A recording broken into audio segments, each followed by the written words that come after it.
Par définition, l'histoire commence avec l'écriture. Nous allons voir dans ce deuxième épisode comment la ville de Bourges rentre dans l'histoire, mais aussi dans la légende, grâce à une très ancienne trace écrite. Cette trace provient de l'auteur romain Tite Live, qui vécut à cheval au 1er siècle avant et après Jésus-Christ. Dans son œuvre intitulée l'Histoire romaine, au livre 5, paragraphe 34, il nous raconte qu'à l'époque de Tarquin l'Ancien, roi de Rome de 618 à 578, la Celtique obéissait aux Bituriges, le peuple qui a donné son nom au Berry et à Bourges. Les Bituriges donc formaient le peuple dominant. D'ailleurs, étymologiquement, Bitu signifie monde et Rix roi. Donc Bituriges, les rois du monde.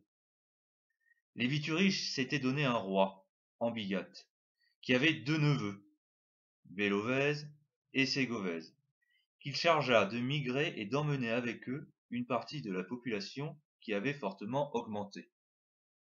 Ségovèse alla en Germanie et Bélovèse en Italie, où il aurait fondé Milan.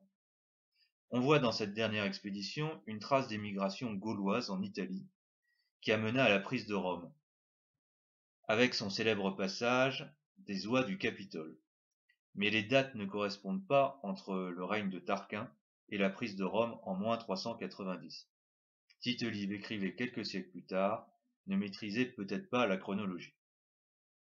Une partie des Bituriges, au 1er siècle avant Jésus-Christ, migrèrent du côté de l'embouchure de la Gironde. D'ailleurs, le peuple gaulois s'appelait les Bituriges vivisques.